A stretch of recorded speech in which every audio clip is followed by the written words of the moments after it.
Picture in your mind that perfect Norman Rockwell picture of Thanksgiving or Christmas with that turkey on the table, everybody gathered around, dad or grandfather was getting ready to slice into it. What's your image? Is that the perfect golden brown, crispy skin, juicy meat turkey of your dreams? Yes, it is. But now, open your eyes. It's time for reality. What really happens is you get maybe acceptable skin, turkey that the meat tends to be a little bit on the dry side, like sometimes really dry. So you're having to cover it with the turkey gravy in order to force it down. Is that reality? Is that your reality? Not this time. We're gonna fix that. It's not that hard. And I found last year, this can actually be really fun if you want to incorporate young kids or grandkids into this process. They had a ball doing this last year. First, we're going to be making up the meat rub. I'm going to be starting out with kosher salt and black pepper, poultry seasoning, I'm sorry. This is the black pepper, and oil, in this case, olive oil. We're going to mix that all together here. That rub should be looking something like that. This is the fun part. Normally, when you season a turkey, you are putting it all over the skin. Not this time.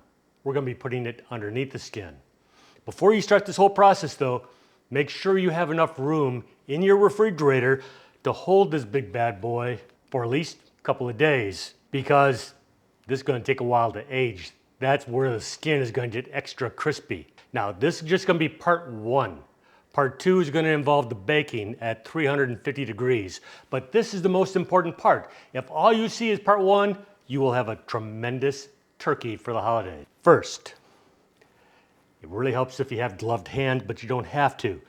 Get your fingers and move them between the skin and the meat. You just kind of get them in there, move them around, and you will be surprised how far you're going to be able to stick your hand inside of that chicken. Be careful, you don't want to be poking holes to that skin. And I'll tell you what, my grandkids last year loved this part. Just threw some gloves on them, nitrile gloves, they're cheap. But if you don't mind getting poultry underneath their fingernails, go for it. So when we're done with this part, and you can even reach up into some of that thigh meat there and get to it.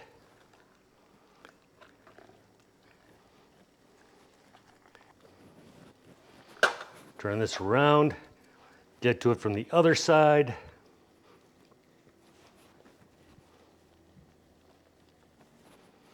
Let me show you here. This is pretty cool. Let me grab a camera. See how far up into the turkey you can get? How much of the meat is now exposed? That is the part we're actually going to be seasoning. And you can see you actually can get to the thigh meat. Now, it's time to start adding the seasoning.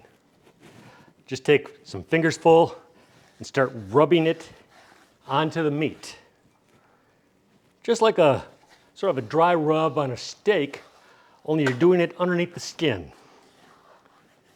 And there's nothing keeping you from being able to bring that all the way back. Now this is going to add some tremendous flavor to this bird. Flavor that you just could not achieve any other way. How many times have you made a turkey and had everybody come by and taken the skin off of it before it even leaves the counter? Now, if that's all you seasoned, all the seasoning is gone. The meat wasn't seasoned. This is going to give you a good seasoned meat all throughout. Spin this around, see if there's any parts that we missed back here. This is looking really good. Now, I've already taken the guts out of this. do not forget to take the guts out. Some people like to use that for the gravy. I don't. But if you do, keep that, or maybe save that for a stock. There's this little piece here. I don't know if you can see it very well. It's like where they had it kind of tied up, and I'm going to try to tie that up again. Just kind of keep the drumsticks in place. And I'm going to be sticking this into the refrigerator. Now, this is currently Sunday afternoon, late Sunday afternoon when I'm doing this. Ideally, I shoot for about 3 days of aging the chicken. Now, what's going to happen is you're going to be looking at this chicken skin and it's going to be shrinking up. It's going to be losing a lot of that moisture, and you're going to think, oh my gosh, I've just ruined the holiday turkey. No.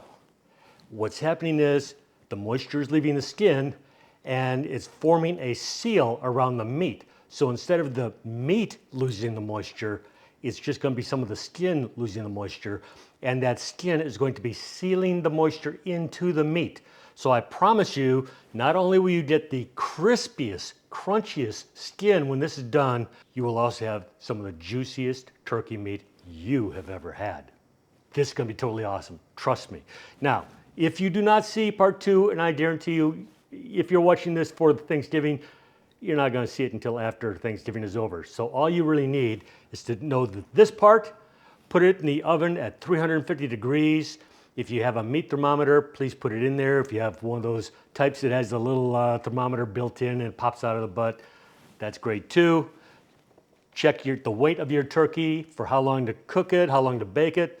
But I intend to put a meat thermometer, one of my new Tyfer meat thermometers in here, and make sure that I cook it for the right temperature and no longer. And that's also going to help keep the meat as moist as possible. So if you have one of those, be sure to use it. Stick it as far into the meatiest part of the breast that you can.